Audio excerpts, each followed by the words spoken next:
teologia do diaconato, na espiritualidade diaconal, nas experiências de vivência desse ministério, ele tem por característica, seja na sua origem, no período apostólico, seja na sua restauração, agora com o Papa Paulo VI, mais recentemente, ele tem na sua natureza esse aspecto do serviço ao próximo, do serviço ao irmão, como algo que não deve ser desconsiderado.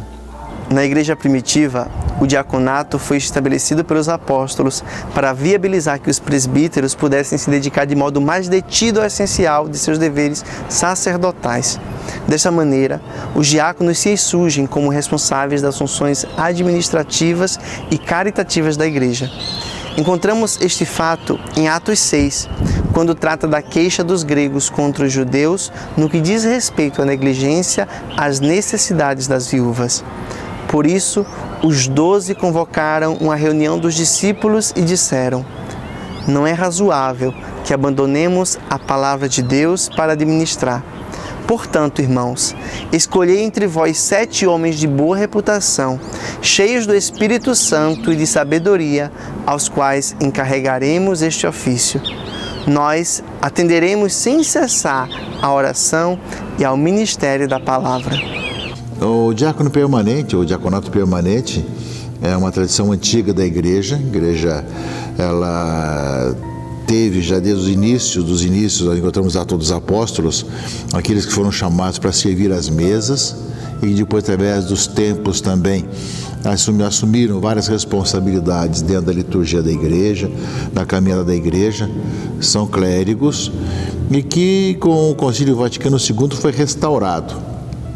Havia, de uma certa forma, sido apenas dado aos candidatos ao sacerdócio, ao ministério sacerdotal, presbiteral, e a partir do Concílio Vaticano II também restaurou-se o diaconato permanente, que são homens casados ou não, mas que têm uma vocação especial para o serviço e descobrem esse serviço quando tem família, junto com a esposa e com os filhos, de tal maneira que há uma autorização também da família para que exerçam essa missão.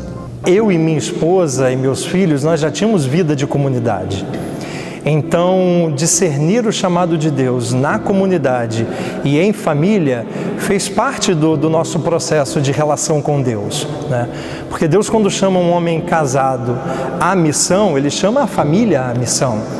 Então, para minha esposa, claro, num primeiro momento, a gente sempre se questiona sobre o que eu estou deixando, o que eu estou assumindo, qual é a responsabilidade que agora eu passo a assumir e a realizar.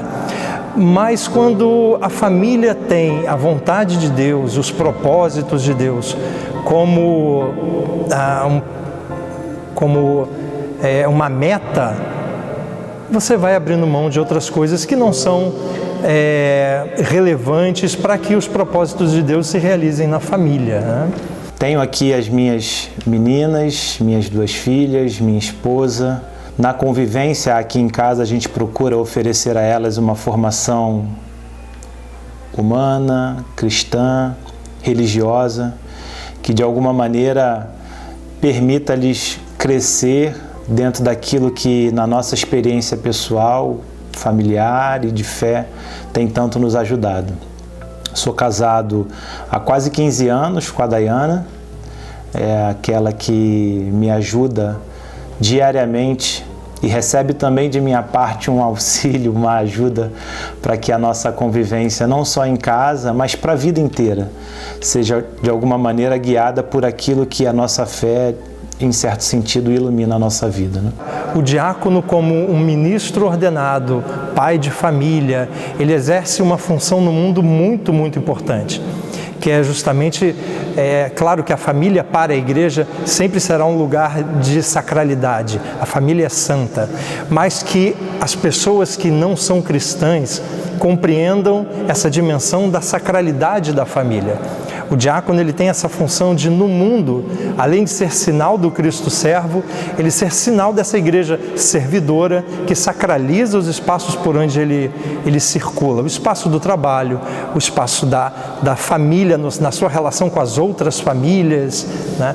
Então a família do diácono é uma família essencialmente missionária. Aqueles lugares onde a igreja deve estar. Ali estão os nossos irmãos e irmãs, consagrados e consagradas, para servir. E, sobretudo, naqueles ambientes, seja num ambiente de uma penitenciária, servir aos irmãos e irmãs que estão em situação de moradia em rua, aqueles que estão nos hospitais, quantas vocações surgem justamente desse serviço. A propósito dos diáconos, muitas testemunhas da tradição lembraram que o Senhor escolheu gestos de humildade, serviço, para exprimir e tornar presente a realidade da forma de servo, que assumiu com vista à missão da salvação. Concretamente, o diaconato nasceu com a ajuda aos apóstolos e a seus sucessores, sendo estes mesmos entendidos servidores no seguimento de Cristo. Se o Concílio Vaticano II reconstituiu o diaconato como ministério permanente, foi particularmente para responder à necessidade concreta ou para conceder a graça sacramental àqueles que já realizavam funções diaconais. Eu trabalho no Seminário São José, lá auxilio a equipe de secretaria e administração com algumas rotinas ligadas à parte administrativa, funcional. Realizo também algumas atividades ligadas a ações de benfeitoria para o seminário, não é? Então, além do trabalho pessoal, profissional, eu tenho as minhas atividades pastorais também, não é? Atuo já há alguns anos na função de evangelizador nas escolas de fé Mater Ecclesiae e Luz e Vida, aqui da nossa arquidiocese, em alguns núcleos das mais diferentes regiões de nossa cidade. Já há algum tempo tenho tido a possibilidade de me dedicar aos estudos da teologia, então recentemente, em outubro do ano de 2019, eu concluí um mestrado em teologia e logo de maneira quase que imediata ingressei no doutorado. Enfim, a gente tenta, não é? Dentro dessa dinâmica profissional, familiar, acadêmica, religiosa, de alguma maneira articular todas essas dimensões da nossa vida para que, de certa maneira, a gente assim, enfim, vá vivendo a fé, vá se dedicando à casa, se dedicando à família e também, evidentemente, não deixando de buscar prover tudo aquilo que é necessário para que a nossa família não passe por dificuldades. Eu sou professor, sou historiador. Eu gosto muito de pensar a história e o diaconato, né? Aliás, tenho me dedicado um pouco a essa relação, né? O diaconato na história, o lugar do diaconato na igreja, mas no espaço de trabalho eu sinto que existe muito respeito por parte dos meus colegas, né? Que, obviamente, eu não escondo que eu sou diácono e sempre que existe alguma coisa ligada à igreja, todo mundo sabe exatamente a quem perguntar, né? Vão perguntar ao diácono, que é professor, né? Além de dar aula de história, eu dou aula de ensino religioso também, então é um facilitador, né? Você trabalhar com a educação das novas gerações, com a formação dos futuros profissionais e para mim isso tem a ver com a missão do diácono. O diácono ele não é ordenado para estar simplesmente na paróquia, ele está na paróquia, mas o lugar do diácono é no mundo do trabalho, é no mundo social, é nas periferias. E nós temos na arquidiocese muitos diáconos permanentes e que, além do trabalho que exercem, a sua profissão que tem, junto com a sua responsabilidade matrimonial e com os filhos, também assumem essa missão na igreja e como igreja. De um lado, na sociedade, é alguém que, como clero, também está presente com uma formação que procura ser sinal junto ao lugar de trabalho da importância que é viver a vida cristã, e na igreja os vários trabalhos do diaconato permanente, entre os quais se destaca a questão social, a preocupação com o social, com o trabalho social, que é uma variedade muito grande. Temos diáconos permanentes que trabalham junto às jovens e adolescentes que estão em situação de reeducação ou privação de liberdade. Temos diáconos permanentes que trabalham na questão da recuperação de pessoas que são adictos, pessoas que estão levadas pelas drogas. Temos diáconos permanentes que trabalham nas questões também do meio ambiente, assim como também os diáconos permanentes que nas suas paróquias, nas suas realidades, trabalham na questão social, além do trabalho na liturgia, além do trabalho também nos vários momentos da espiritualidade, de pregação, de trabalho com a pastoral familiar, enfim, um trabalho muito bonito e muito grande de alguém que tem uma experiência muito importante que Deus chama e com generosidade responde a esse chamado.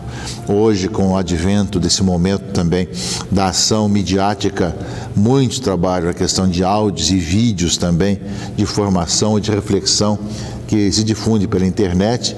Enfim, é uma força muito bonita e muito grande que a igreja tem e que no pós-Vaticano II foi restaurado e que a nossa arquidiocese são muitos homens que têm dado essa resposta positiva a esse chamado. A paróquia em que eu trabalho, ela é bastante grande. Ela tem algumas comunidades que pertencem a uma região que tem as suas dificuldades, carente de inúmeros serviços, de oferta e demanda de atuações do Estado. E nesse sentido, aquilo que está sob a minha responsabilidade, ou melhor, sob a minha direção espiritual, porque é assim que o pároco articula o nosso trabalho, está ligado na dimensão pastoral, a pastoral do batismo, a alguns grupos da iniciação cristã, a alguns outros grupos que têm, por conta da minha, digamos, vocação acadêmica, eu assim percebo, a necessidade de alguma formação. E lá nós temos algumas capelas, Nelas, pessoalmente, nos domingos, a gente faz as celebrações da palavra, dá algum tipo de suporte a alguma outra necessidade ou atividade que ali esteja sendo desenvolvida. E, embora ainda não tenha tido essa oportunidade, eu tenho muito o desejo de atuar, porque esse é um aspecto específico da vocação diaconal, com alguma pastoral ligada à caridade social, não é? A gente teve algumas atividades interrompidas por conta do processo de isolamento social, da pandemia por Covid-19, mas tão logo esse momento ele termine, ele cesse, ou pelo menos permita-nos atuar de maneira mais específica em relação a isso também, eu certamente quero estar junto desses grupos que também fazem para as pessoas que muito precisam, muito necessitam desse tipo de ajuda. Estamos falando da tríplice diaconia, a diaconia da palavra, a diaconia da caridade e a diaconia da liturgia. O diácono, ele é o servidor de mesas, então ele serve a mesa do altar, ele serve a mesa da palavra e ele serve a mesa da caridade. Aqui na paróquia eu estou responsável pela ação social da comunidade, então nós desenvolvemos uma série de projetos. Não é que exista propriamente um projeto de caridade para além dos muros da paróquia, mas cada movimento paroquial a gente tenta fazer a transformação da mentalidade das pessoas a partir dessa experiência do Cristo servidor, né? Nas coisas pequenas, na relação com o outro, é você entender que você deve ser sinal de Cristo mesmo nas pequenas coisas. Além dessas atividades que eu exerço aqui na comunidade, eu exerço algumas diaconias fora da comunidade. Eu tenho um grupo de irmãos que atuam comigo, a gente chama de Ministério Atos, onde nós estamos no CRIAD. O CRIAD, ele é a última instância de detenção dos jovens em conflito com a lei, em situação de semi-liberdade. Então nós fazemos uma presença lá no CRIAD, junto aos enfermos, aos doentes também. Então a gente leva a palavra de Deus para eles e propomos uma série de iniciativas de reinserção social, como cursos de empreendedorismo, cursos de pizzaiolo, elétrica, hidráulica. Para quê? Para que esse menino ele tenha perspectiva de se reinserir no mercado de trabalho e ao mesmo tempo levar uma palavra de fé, de esperança, e dizer para ele que ele é capaz e que tem pessoas que torcem por ele, né? Pensando hoje na caminhada da igreja, no seu compromisso de evangelizar, de anunciar o evangelho no mundo, o diaconato permanente é uma vocação muito importante para que o evangelho continue sendo anunciado e testemunhado através de um serviço especial à caridade, e aqui caridade social. É muito importante que o diaconato permanente seja uma realidade em que os homens que o abraçaram e os homens que se sentem vocacionados a abraçar esse chamado, dediquem-se a essa realidade de uma caridade social, de uma atenção mesmo àquilo que foi o serviço dos primeiros diáconos da igreja lá no início da caminhada da igreja, lá na igreja primitiva.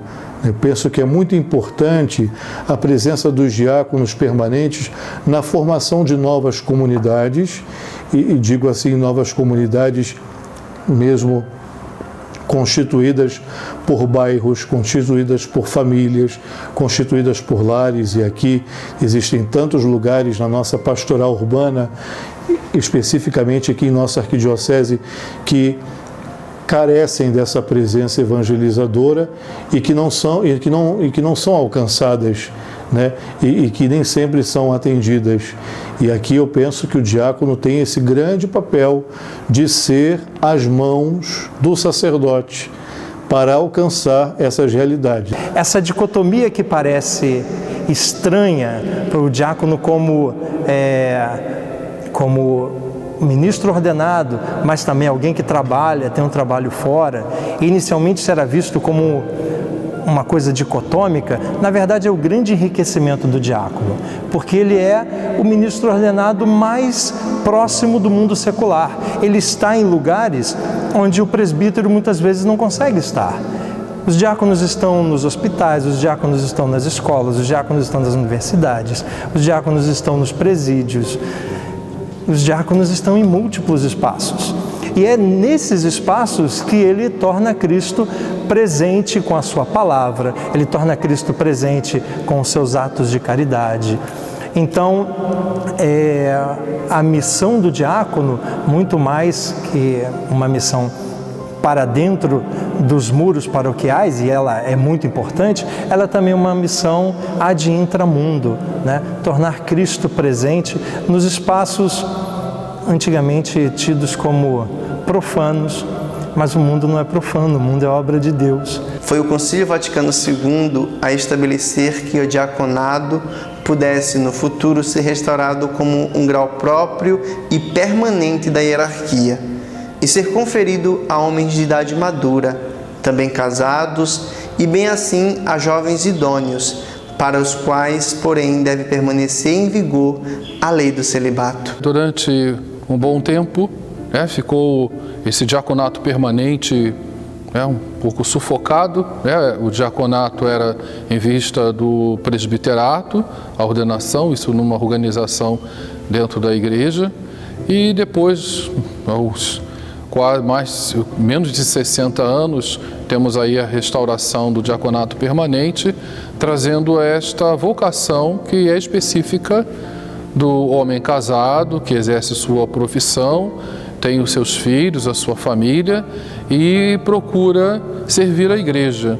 E aí esse serviço é sempre apontado no ministério da palavra, o serviço que é colocado na caridade para servir as mesas, no serviço não apenas na celebração eucarística, servir a mesa, pensaríamos logo servir a celebração no mão, mas é o serviço da caridade, servir aquelas pessoas que estão necessitadas. A vocação do diácono, justamente por ser uma vocação da maturidade, diferente dos primeiros tempos, os diáconos normalmente eram jovens, né? Mas hoje não, os diáconos são mais maduros. É uma vocação familiar. A família precisa se sentir chamada à vocação junto com o pai, junto com o esposo, né? Sem o apoio da esposa, sem o apoio dos filhos, sem a compreensão da família acerca desse chamado de Deus, a vocação não se realiza plenamente. Sim, a vocação diaconal ela tem esses desafios, não é? De maneira geral, a gente precisa aprender, a gente precisa, de certa forma, assimilar como se faz, como se articulam todas as realidades da nossa vida. A gente precisa, evidentemente, dar uma assistência à dimensão religiosa, pastoral, à vida em comunidade, sem deixar com isso de atender às nossas necessidades pessoais, profissionais, acadêmicas que seja, e principalmente aquelas que dizem respeito à experiência familiar, não é? Pessoalmente, eu tive os meus problemas. Pessoalmente, eu tive as minhas dificuldades. Pessoalmente, também nesse processo de discernimento, eu pensei em desistir. Justamente porque em algum momento se torna bastante exigente para o diácono que é pai, esposo, profissional, de alguma maneira articular essas realidades todas junto com a experiência vocacional. Mas me parece que foi especialmente, não é?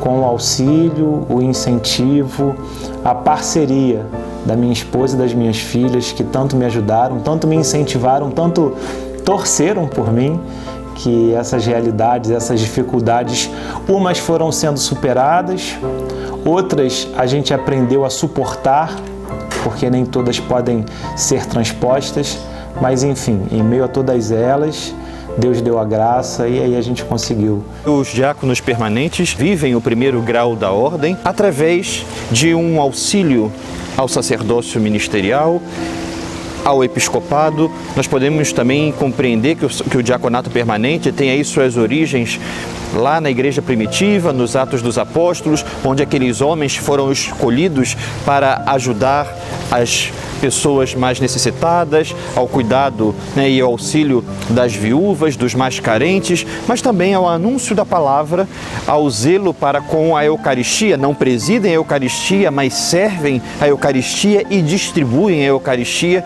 e, sobretudo, né, são homens que estão inseridos no sacerdócio ministerial, compatibilizando com a vivência familiar. Ou seja, através da igreja doméstica, esses homens servem também a igreja, porém, num caráter extremamente específico do que o diaconato é para toda a sociedade. Nas igrejas confiadas ao cuidado apostólico de São Paulo, os diáconos aparecem ao lado dos episcopoi, exercendo um ministério que lhes é subordinado ou coordenado. Já nos escritos apostólicos se faz correntemente menção de diáconos juntamente com o bispo, ou então do bispo com os presbíteros. É tão bonito quando na patrística a gente vê o autor, um padre da igreja, dizer que o Filho e o Espírito Santo são as mãos do Pai nessa grande obra de salvação de Deus para a humanidade. E eu penso que na pastoral urbana, eu penso que na ação evangelizadora da igreja, na grande cidade, o diácono permanente ou o diaconato permanente deve se propor a ser este ofício, de ser as mãos do sacerdote, do Cristo bom pastor na pessoa do sacerdote, a alcançar essas realidades tão complexas, tão desafiadoras e que demandam da nossa presença. Obviamente sem excluir o dever do sacerdote de ir ao encontro, mas é muito importante que o diaconato permanente se proponha a ser este ofício, a ser esta vocação, esta missão que chega antes, né? Como foi a missão dos 72 discípulos que foram enviados pelo Senhor, aonde ele devia ir. Olha só que bonito, né? O Senhor se fez presente através daquelas realidades, através desses discípulos. O diaconato, pela sua maneira de participar na única missão de Cristo, realiza sacramentalmente esta missão à maneira de um servo auxiliar.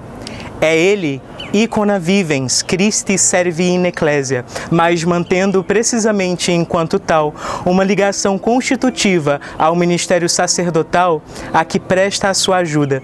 Não é um qualquer serviço que se atribui ao diácono na igreja.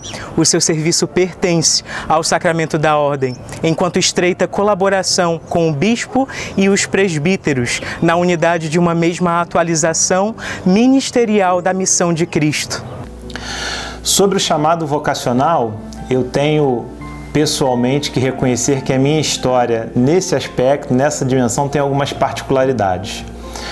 Me converti na adolescência, com 15 anos de idade, me envolvi muito rapidamente na minha paróquia de origem, que fica lá em Santa Cruz, e naquele contexto, dentro das experiências na comunidade, me questionei, ali já com cerca de 18 anos, sobre por que não ser padre.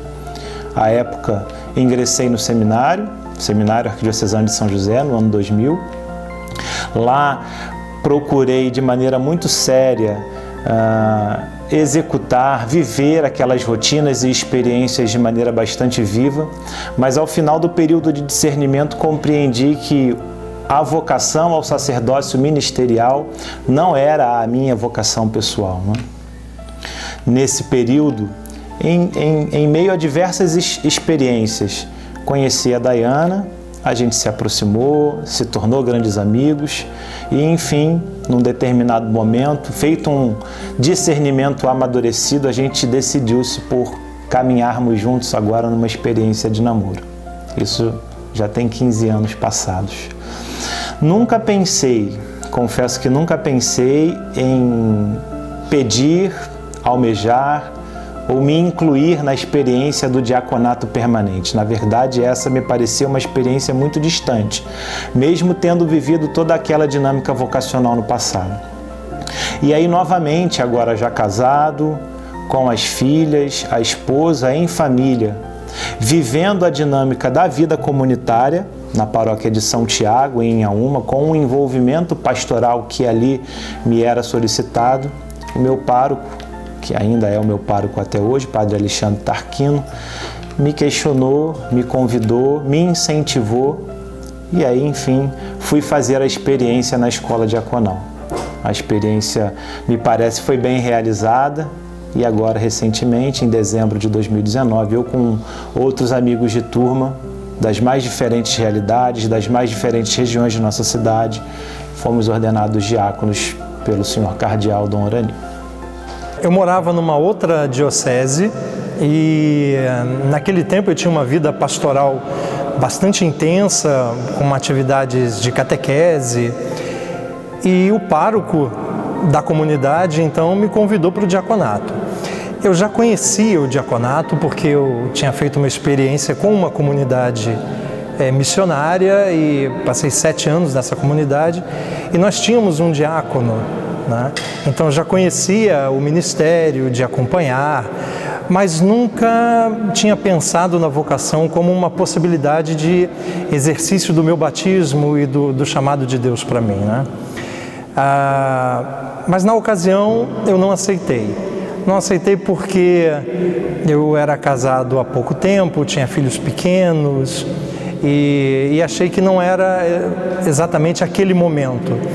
O tempo passou, e o tempo passou bastante, até que eu vim aqui para a Arquidiocese, morar aqui na minha paróquia, e depois, discernindo com o meu pároco, eu fui indicado para a Escola Diaconal Santo Efrém, aqui da Arquidiocese, né? Então, eu posso dizer que a vocação ao diaconato foi um processo de discernimento que durou alguns anos, né? Mas que tem valido muito a pena.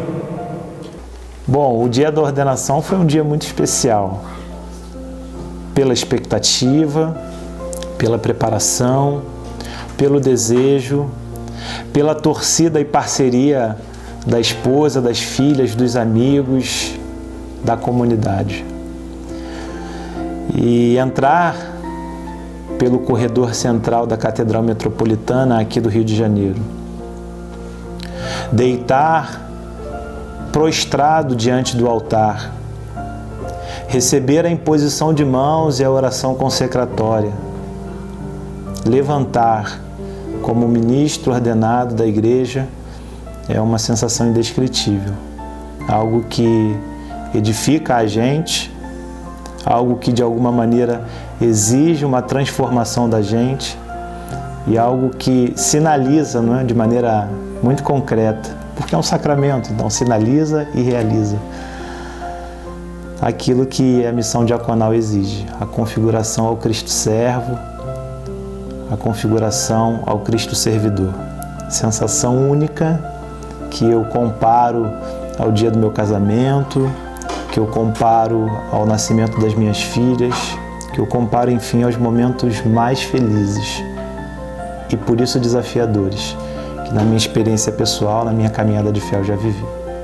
Eu lembro que na véspera eu já chorava, porque foi um período de muita emoção pra gente. Eu passei num concurso em primeiro lugar, 38 mil inscritos, e aí eu fui convocada. Cheguei lá para tomar posse, minha pressão foi a 20, eu não consegui tomar posse em setembro. E aí eu fui a várias outras perícias e a minha pressão não baixava, eu ficava nervosa. E o Luiz é muito devoto Nossa Senhora de Guadalupe. E aí ele o tempo inteiro falava assim pra mim: calma que Nossa Senhora de Guadalupe vai te dar a tua graça. E ele estava em retiro no dia 12 de dezembro, dia de Nossa Senhora de Guadalupe, às 7h38 da manhã meu celular tocou. E era a prefeitura me chamando para tomar posse. E aí já estava muito sensível, já estava uma manteiga derretida, assim, por conta da emoção de viver meu sonho ali, né? De ser empossado, enfim, de realizar, e já vivendo aquela experiência dele estar fora, que a gente nunca tinha tido ele fora, estava num momento de muita sensibilidade. Mas eu acho que, eu lembro de eu estar parada assim no altar, eu olhei para trás e já vi ele na fila ali, eu já comecei a perder o equilíbrio emocional, eu já comecei a chorar. E quando ele se prostrou ali, nossa, foi muito forte, muito. Eu lembro do abraço que a gente deu nele depois, dele estar paramentado também, que foi muito forte. Enfim, foi um dia assim, daqueles que se comparam ao meu casamento. O sacramento não foi só dele, foi o nosso, que se comparam ao nascimento e o batismo das nossas filhas. Foi muito emocionante, muito mesmo. Então, Deus ele sempre vocaciona as pessoas numa determinada situação e sempre muda a vida das pessoas, né? O chamado de Deus, ele sempre tira você da inércia.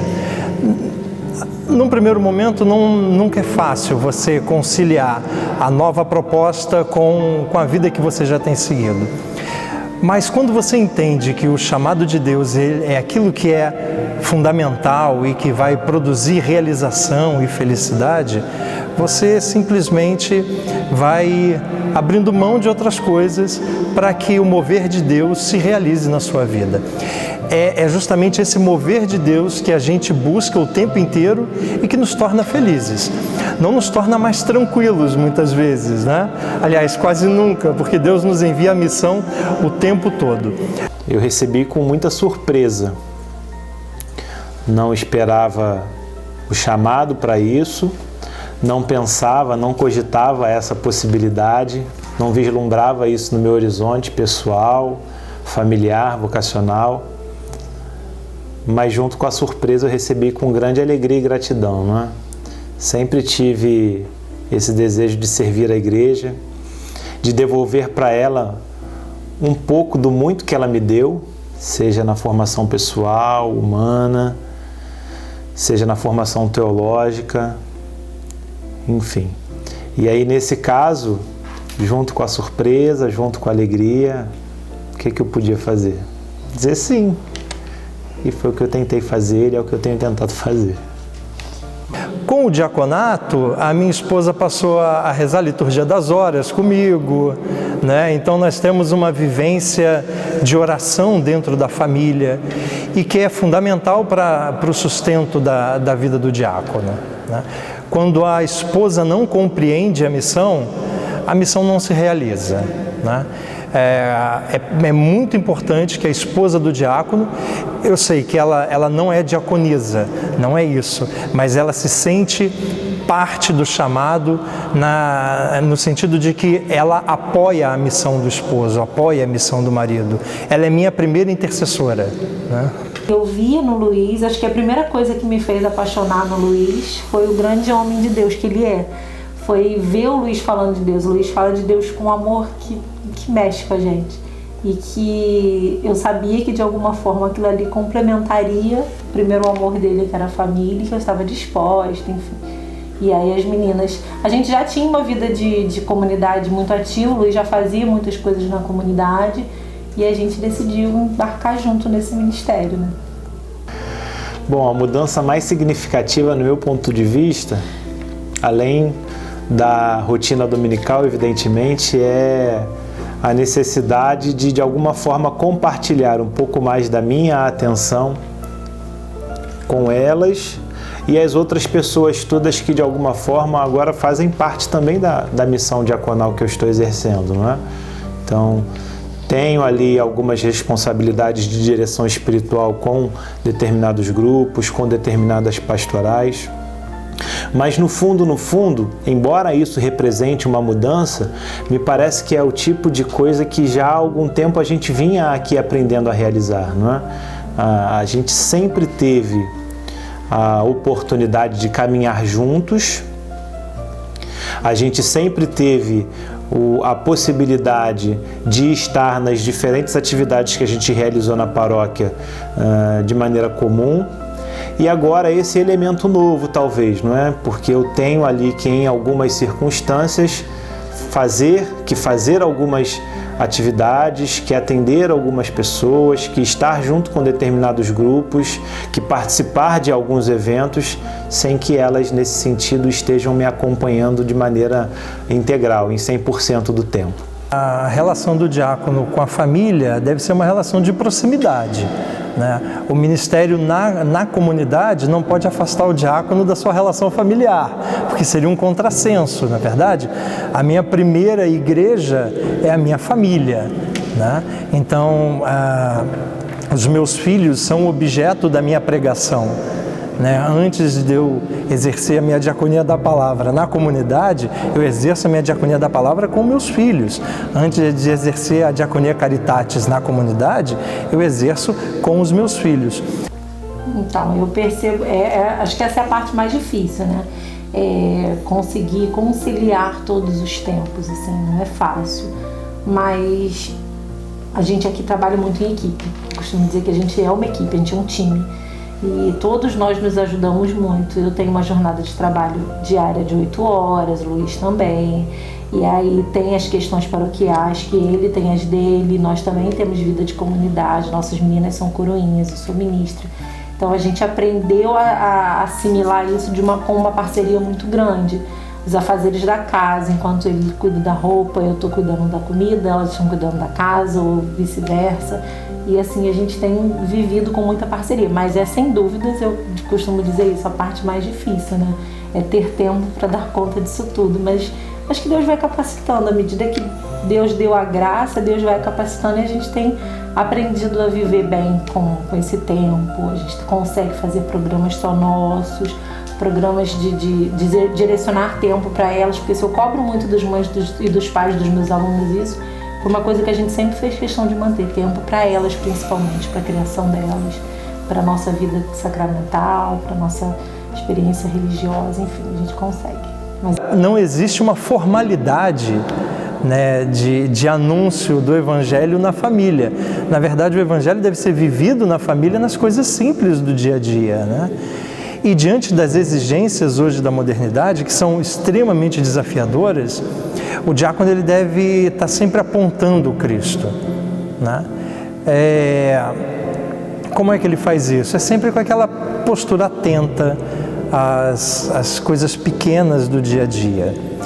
Hoje em dia, uma criança ela pode se perder dentro de casa, Antigamente, antes da internet, as pessoas se perdiam indo para fora de casa, né? Hoje você se perde em casa, com um celular na mão. As pessoas quando me perguntam assim, mas eu vou te falar, eu sei que você é católica, mas não fica chateada não, eu acho um absurdo o padre não casar. Eu falo, não, padre não tem que casar, não tem sentido.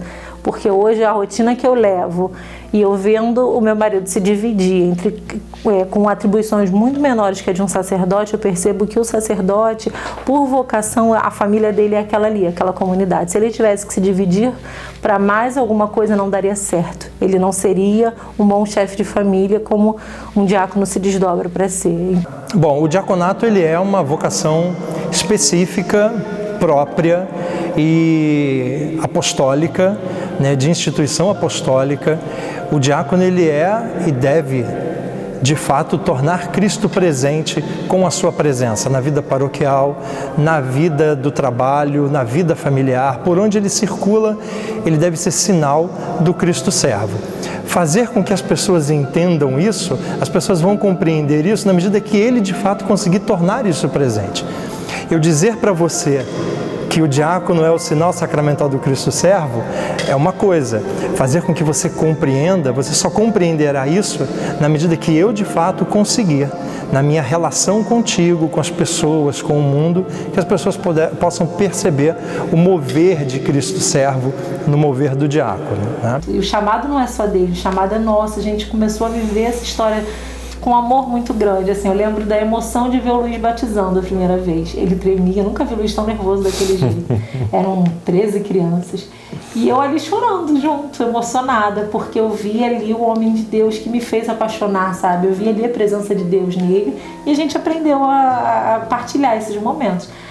O primeiro dado pertinente e fundamental do Novo Testamento é que o verbo diakonem designa a própria missão de Cristo como servidor. Esta palavra, ou seus derivados, designam também o exercício do serviço pelos seus discípulos, os serviços de diferentes tipos na igreja, nomeadamente o serviço apostólico de pregar o evangelho e outros dons carismáticos. Diáconos pode significar o que serve à mesa, o servo do Senhor, o servidor com poder espiritual, o servidor do evangelho de Cristo, de Deus, os servidores da igreja. Sim, vale muito a pena ter atendido o chamado, ainda que de modo muito embrionário. Está valendo a pena viver o ministério e eu tenho a certeza de que, pelos anos todos que o Senhor permitir que eu viva essa missão, eu não duvido que certamente vai valer muito a pena. Claro, imagina, o chamado de Deus, ele é tudo é a nossa realização pessoal. O homem longe do chamado de Deus, ele não se encontra. É só na medida que você corresponde ao chamado de Deus que você se encontra como filho de Deus e também como pessoa. A família, ela se tornou na nossa história, na minha e na Dayana, um lugar de recomeços. Nossa história recomeçou pessoalmente em casa, na nossa família. Diariamente a gente se esforça por recomeçar, especialmente quando a gente, por conta das rotinas, das dificuldades, das lutas todas, às vezes se machuca, se magoa, se faz mal um ao outro. A gente aprendeu em casa, em família, a força que tem os recomeços, né? E se há algo que a família representa e a nossa casa ela procura com empenho realizar essa realidade da força de recomeçar, de não dormir sem pedir nem dar o perdão, de buscar estar em paz o tempo todo ou maior parte do tempo, mesmo que isso às vezes custe não sentir-se certo, procurar a felicidade um do outro, porque, como o Papa Francisco insiste na Amoris Laetitia, se o infeliz tem prazer na amargura alheia, aquele que ama detesta fazer o outro sofrer. E acho que aqui em casa, os sentimentos que a gente procura cultivar e os sentimentos que a gente procura demonstrar uns para os outros, ao custo de muita luta, ao custo de correções, ao custo de quedas, e levantamentos, ao custo de muitos recomeços. É essa dinâmica de oferecer para o outro o que de melhor a gente tem.